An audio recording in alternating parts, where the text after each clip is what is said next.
How's everybody doing? Happy almost leap year. Good to be here. Hopefully it's a productive week for us. So excited to be here. It's really, the combine's interesting because it gives us an opportunity to really learn the players' stories. I'd say that's really the big thing. The on-field workouts, I think that's more for you all to watch and figure out who runs fast and who doesn't. But the next time we use how fast an offensive lineman ran a 40 in our evaluation will be a first. Excited about the opportunity here in front of us to try to continue to build a team. A number of players that we have on our roster that will be free agents. We probably have, I don't know if it's as many free agents as any team in the league. So we have a number of players that'll be free agents. So we're working through that process here currently and just working on building the 2024 team and roster. So excited about what happened last season. Players, the coaches, and the staff should be proud of what we accomplished. But at this point, we're kind of moving forward and looking ahead to the 2024 season and all the things that go along with it. So with that, take some questions. And go ahead, Sarge. Start with you.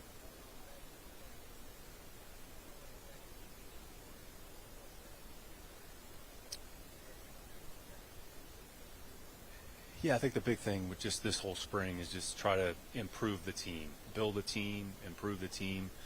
We have certain areas and certain players on our roster that made significant contributions. Happy they're on our team.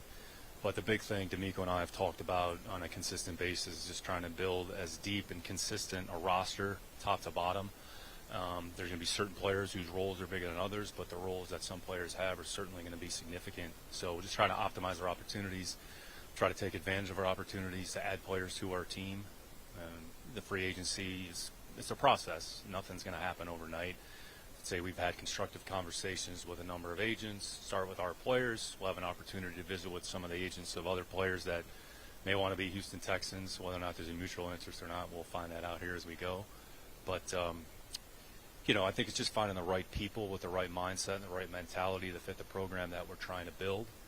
That's the most important thing.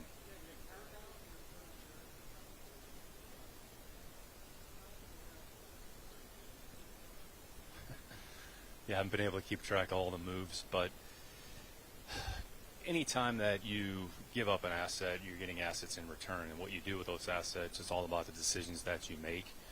And we're fortunate that we've added players that have been able to help our team. Each year is going to be different, but that's in the past. And where we are today, we have a number of players that we've been able to acquire that have helped our team. Hopefully that continues moving forward, but Cleveland, a lot of respect for Cleveland, their organization. They have a good football team. They've won a lot of football games. Deshaun's going to be a good player in this league for a long time. So we're focused on the Houston Texans and what can we do to continue to build our team so that we can put the best product out there on a weekly basis.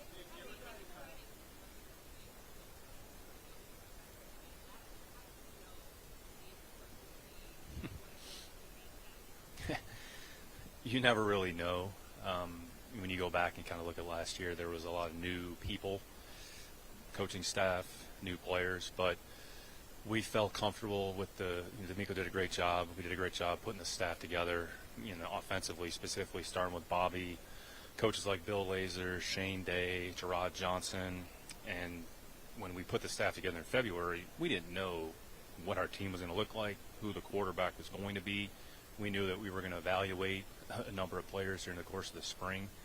And you really don't know, and there's a lot of work that goes into it. You learn about each other from where we were in May to where we ended up at the end of the season, almost like night and day.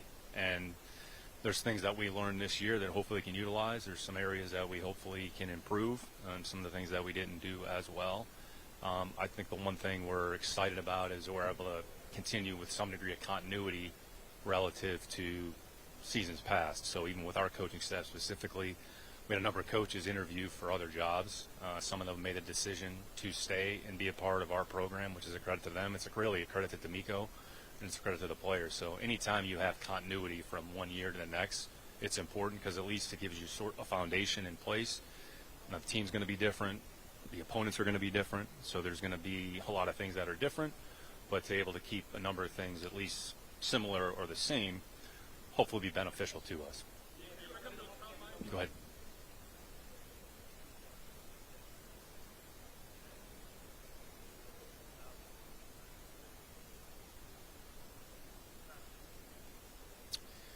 Yeah, I'm not really sure what that means. I think our focus is just trying to put the best team together possible.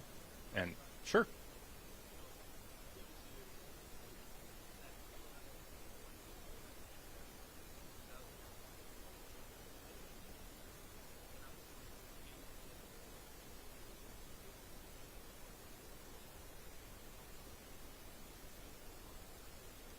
free agency is case by case. So you look at the player, you look at his role, what's the value of the player, have an understanding of the market, what are your options, is that the best thing for the football team? In the end, we're going to do what we think is best for the Houston Texans team.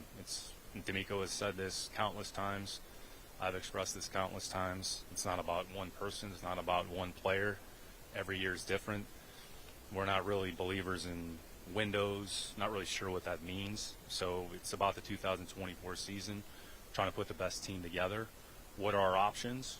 We'll explore our options, and we'll try to make good decisions, good sound decisions that make sense for our team. Go ahead, Aaron.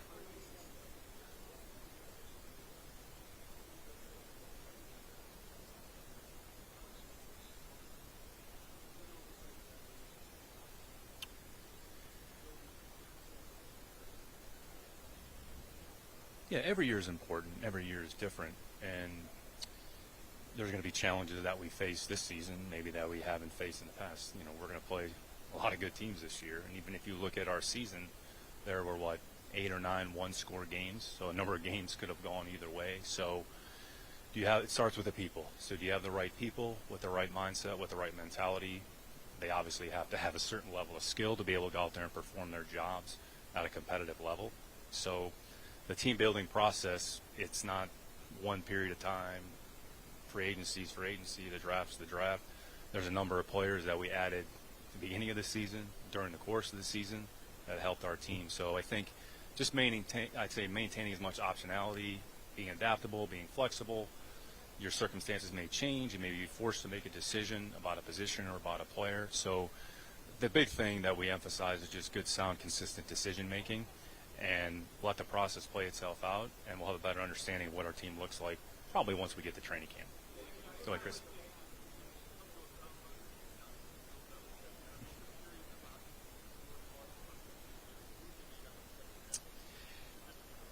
Yeah, I'd say the league is always better when people like Bill Belichick are around. I mean, you look at this offseason, Coach Carroll, Coach Belichick. You know, Coach Belichick is the best coach in the history of not only football, sport, in my opinion. Um, he's a big reason that I'm where I am today, so I have a lot of respect and appreciation, admiration for him. Say there's a number of folks in New England that they have in place that they feel comfortable with. They have a lot of talented people, so they're probably going through a process of trying to figure things out, and I think all of us, that's what we do each year. You just sort of try to figure things out. So certainly wish them nothing but the best. I'm appreciative of my 20 years, 20 seasons that I had in New England. But the game's better when people like Bill are around or involved. So I'm sure he'll figure out whatever he's going to do here in the spring, and we're all going to benefit from it. Just repeat your question, please. In terms of what do I think is going to happen, we're all going to find out. So free agency is just, it's what does the market tell you? So, and then any player, what are you willing to pay that player commensurate with their role? So every year markets change, and I think sometimes what happens is, I'd say with some of the tender numbers, you sort of get pigeonholed or benchmarked, because once you establish a certain financial commitment level, that's almost used as a starting point. So you're either comfortable paying that level or you're not, and it's all about resource allocation. So our job is to try to find good football players and add good players to our team. We have a couple free agents at that position, so we're going to evaluate that position like we do other positions as well. And D'Amico talked about this yesterday. I mean, Motor had a great year, did a lot of good things for us. Motor's a free agent, so we'll see. We'll see how it goes. So there's a lot of good players that are out there. There's a lot of good players that are out there at a number of different positions, and our job is to evaluate and try to make good decisions. Go ahead.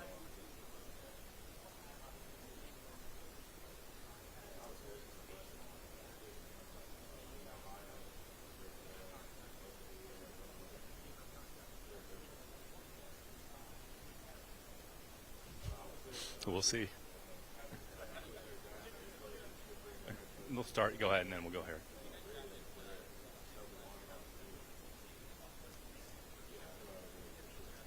Yeah, Nick is great to talk to. I mean, it's similar to Bill in some respects. They have such a library and a history of players that you can benchmark against one another. You're talking about two of the best minds in football. So I've had a number of conversations with Coach Saban before the draft, not only last year but previous years, and his insight is very valuable and useful. I mean, I think everybody who spoke on Will's behalf and the way Will was presented, we saw that in spades, and maybe it was even better than maybe we even thought. So we're happy that Will's on our team. Henry did a great job this year as well, kind of in his role. Kind of came in as a backup. He was forced to play in the middle of the year.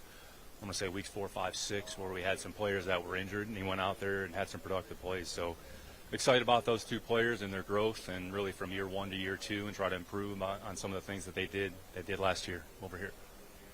Go ahead, Cody.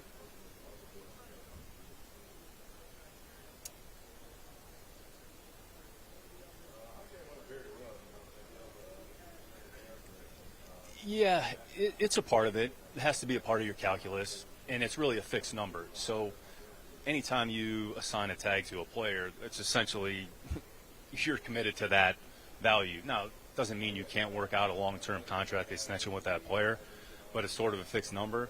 And I would say, kind of like I talked about a little bit earlier, it's almost a starting point in a negotiation. So you have to figure out, is that valuable? Does that make sense? Or let the player get to the open market, let the market dictate what the value is. So honestly, it's a little cat and mouse game. So you just try to take the information in, try to have a general understanding of the market, and try to make a good decision. We have some flexibility relative to financial commitments that we might be able to make, but you don't necessarily have to use all your money up in 1 year. So we've tried to, and I've talked about this previously, really look at your team in sort of 2-year increments. So whatever you don't do this year, that money's going to be used in future years. I'm sure I'll get a question here very soon about Nico Collins. That's coming. So that could be a player that maybe he's a part of the future. So you're dealing with the present. You're focused on the short term, but part of our responsibility is to kind of think ahead a little bit. So, and just try to make good, sound decisions for the team and the organization.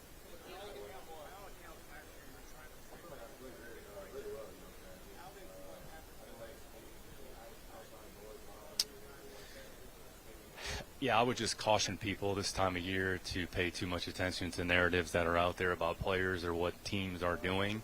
So I would just say, going back to last year, there was quite a bit of misinformation out there about what happened or what the Texans were going to do. So really the only people that knew what the Texans were going to do were Coach Ryans and myself. So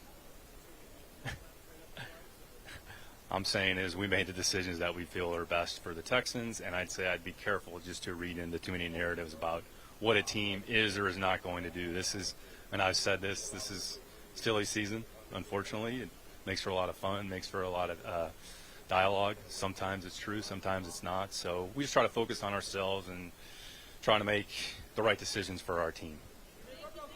Brooks, go ahead.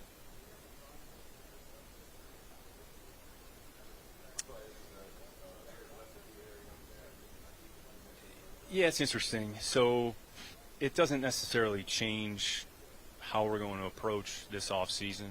We were already in a decent position, so, and I would just say it's probably potentially could be more of a one-time thing. So depending on what the number is, maybe gives you a little flexibility. Could be add a singular player, could be add multiple players at a certain tier or level. Whether or not you use the money this year and push it to next year and roll it to next year. So I would say the result of what happened the other day doesn't necessarily change our thought process about how we were going to approach free agency. Go ahead here, and then Sarge, we'll go back to you. Try to spread the wealth a little bit.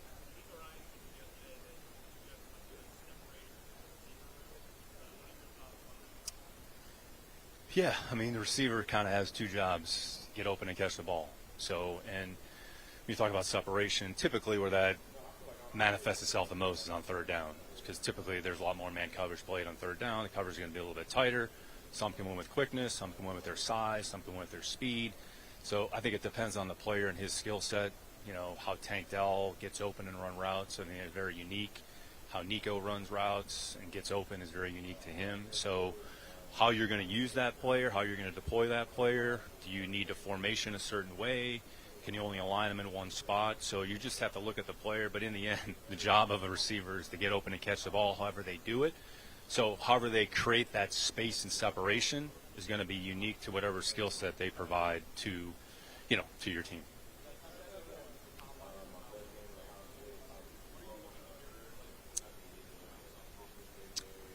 Yeah, really just their background, who influenced them in terms of their development, who helped them the most, some of the things that they had to endure and overcome. I mean, without getting into any players in particular, but we had a player the other night that was talking about, his house was shot. He was in the house while there were shots fired on his home. Another player had a commute on a daily basis from one city to the next to go to a certain high school. So really what you're trying to do is kind of get a picture and a profile with the player, his mindset, his mentality, some of the things that have led to where he is at this point. And you're not going to get it in a 15 to 20-minute interview, but you kind of get a quick snapshot, and then you're trying to get a general picture because in the end, this is a people business. So when you bring the right people into your locker room, you want to make sure that they fit with the rest of the team and the rest of the program and the culture that you're trying to create. And I would say players are appreciative of one another's story because in the end, this is a players' league. It's a people league. Players are very smart. Players are very perspective.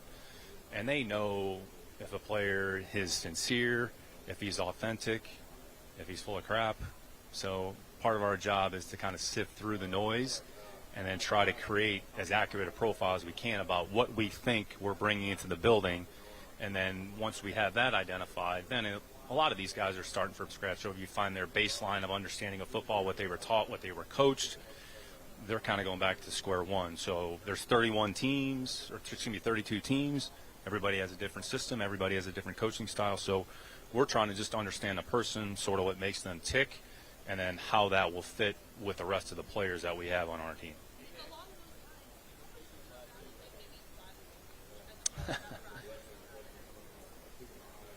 It's interesting. It's a portion of it. Even if you're at a game, if you were to ask somebody, why do you go to a game? Well, you're looking at a number of different things.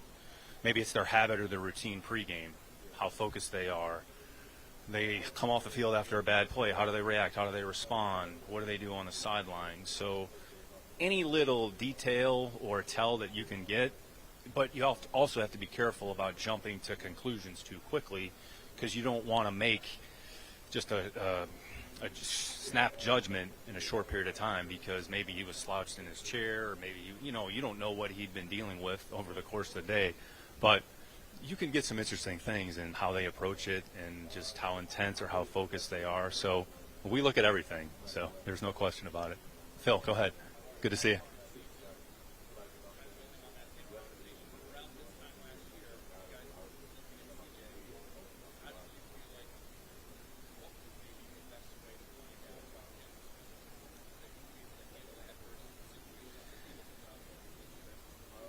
Yeah, at this point last year, we had seen CJ play over a couple seasons. We may or may not have talked to him already here at the Combine, but in terms of interactions with him, it was very limited from a one-on-one basis because he was an underclassman, so you don't have access to the underclassmen.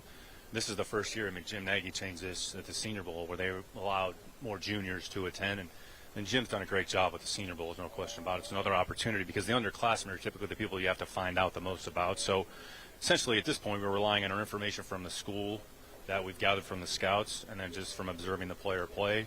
And then we interviewed him here at the Combine, and then we brought him into our facility. So this was sort of the beginning stage of the process. So there's probably more that we didn't know than we actually knew. And by the time we drafted, whatever day that was in April, we knew a lot more than we did when we were here. So I'd say this whole week, this whole spring, it is a process. It's a process for the players. It's a process for the teams. It's a process for the coaches. And our job is to extrapolate the information however we can do it and just try to make a good decision for our team. Go ahead, Matt. One more.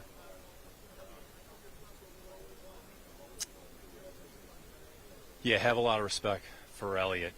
We actually interviewed Elliott. It was maybe the year I left or the year before. Elliott's been in a lot of good programs. He was in Green Bay for a long period of time. I think at the time he was in Seattle. Very astute, very aware, good understanding of basically the league. And he was just kind of another set of eyes because we had lost a number of folks that had gone on to other teams. I think Monty had left at that time. So I'd say Elliott is very respected. He obviously has a great pedigree in terms of his dad and has learned a lot of football. So Elliott understands football. I'd say he's got a great demeanor, a great personality, very perspective, very self-aware, and he has a good demeanor. And I think he'll be able to work in concert with the scouting staff. And then I think he'll be a great asset to Gerard as well as he kind of works his way through. All right, thanks.